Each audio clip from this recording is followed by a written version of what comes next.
Vamos ahora a definir entendemos por datos no estructurados. Por supuesto que uno puede pensar en la categoría no estructurada como todo lo que no cae dentro de este esquema lógico de observación, atributo, y eso es así, pero vamos a dar algunos ejemplos de qué entendemos por datos no estructurados. Entonces empecemos por un formato clásico que básicamente todos los lenguajes de programación lo contienen y es muy útil porque permite justamente adaptar a datos no estructurados, que es el formato de listas. Entonces, viene este ejemplo muy sencillo de una lista en R.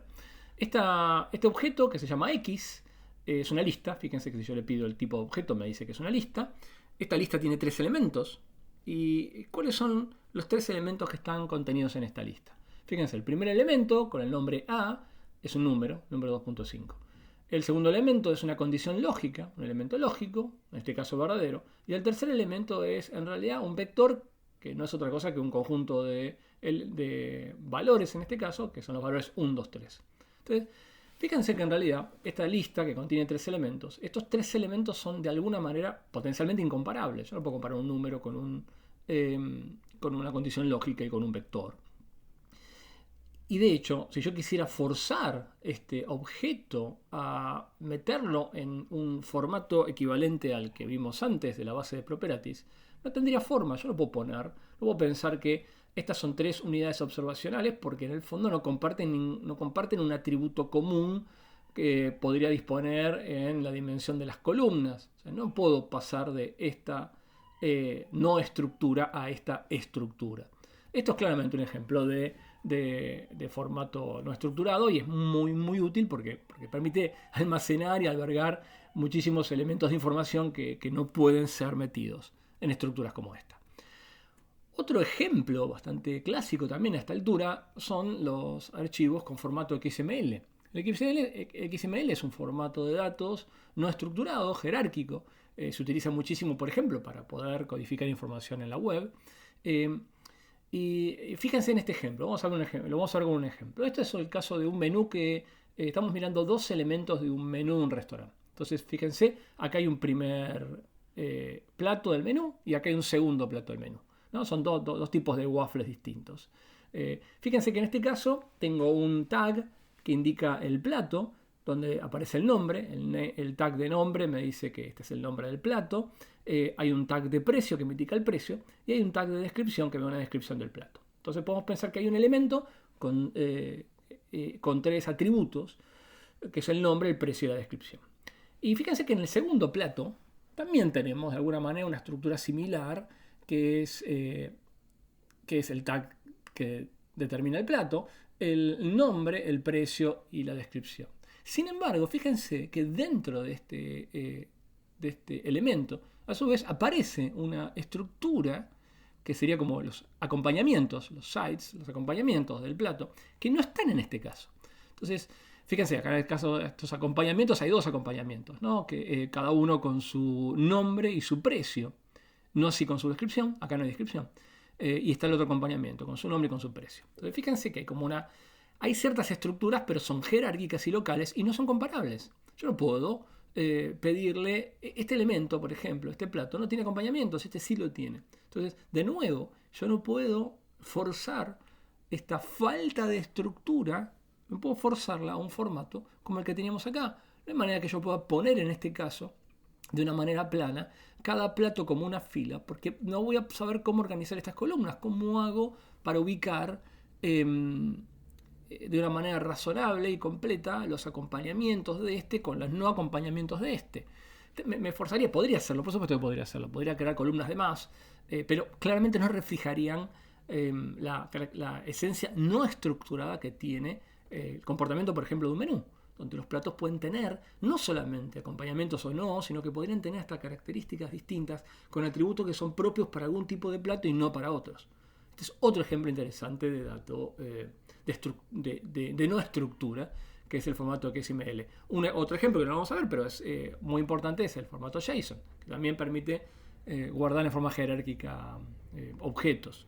Pero vamos a ver un caso intermedio muy útil, que es un caso de datos semiestructurado, donde estamos como a mitad de camino entre la falta de estructura que vimos recientemente y la estructura demasiado rígida de un archivo plano como el que vimos en el caso de la base de datos de Properati.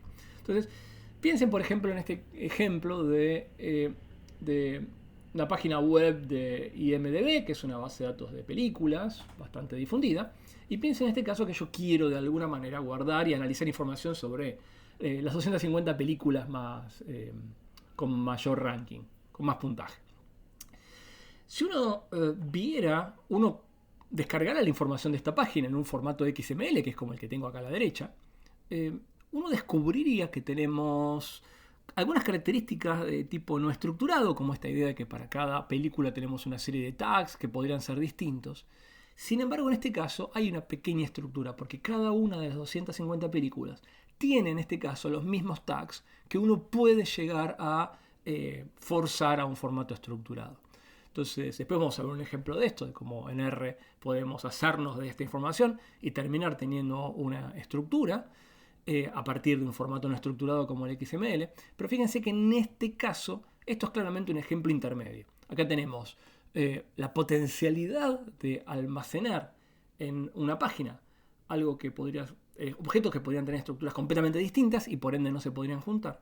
Pero en este caso, hay una pequeña estructura que podemos llegar a rescatar en un formato estructurado. Entonces, a este tipo de objetos, a este tipo de información que podría potencialmente tener un comportamiento completamente no estructurado, pero en el fondo se lo puede forzar con relativa facilidad a un formato estructurado, se lo llama en general semiestructurado. Y uno puede preguntarse, en el fondo, cuál es más importante, si estructurado o no estructurado, y acá hay una diferencia fundamental, que es el formato estructurado. Es seguramente el que más fácilmente se presta al análisis y a la manipulación en la ciencia de datos. Sin embargo, no es el más importante en términos de volumen de información. Son los datos no estructurados los que tienen más importancia, porque son de alguna manera los más fáciles y naturalmente de recolectar, de relevar. Por supuesto, después hay que hacer mucho trabajo para poder analizarlos. Entonces, podemos preguntarnos ahora cuáles son las fuentes de los datos no estructurados. Hay muchas fuentes. Por supuesto, las páginas web, redes sociales, historias clínicas son un tipo de datos que uno puede pensar fuertemente no estructurado, porque imagínense una historia clínica, uno puede tener una radiografía, parámetros de características de la persona como fecha de nacimiento, sexo, o algunas estructuras de datos transaccionales como comorbilidades que la persona va teniendo o estudios que se le van haciendo. Claramente, si uno tiene que almacenar una historia clínica, uno tiene que pensar que va a ser un tipo de dato profundamente no estructurado, ¿no? Encuestas complejas donde a las personas se le preguntan diferentes tipos de datos y se les da, por ejemplo, preguntas abiertas, son en general una fuente de datos no estructurada. Documentos de texto, material multimedia, audio, video, es muy común, pero miremos un caso particular de una página web. Una página web, en este caso la página web de Brian De Palma, director de la película que les mostraba antes de ese pequeño corto. Fíjense que esta página, de un solo vistazo, ya podemos ver que contiene un video, una foto, texto. Si uno siguiera más abajo, vería que uno tiene tablas con información sobre la bibliografía, sobre la filmografía del director. Entonces, es muy difícil pensar que una página web pueda ser considerada como un objeto de datos estructurados. Es claramente un objeto de datos no estructurados y es una gran fuente de información para el análisis que hoy por hoy disponemos. Entonces, esta es un poco la idea de la oposición estructura-no estructura que tenemos que tener en cuenta en la ciencia de datos. Cada vez que vayamos a realizar algún tipo de análisis, tenemos que saber si vamos a enfrentar a datos estructurados, no estructurados o semiestructurados y saber si necesitamos convertirlo a una tipología estructurada como la que vimos acá.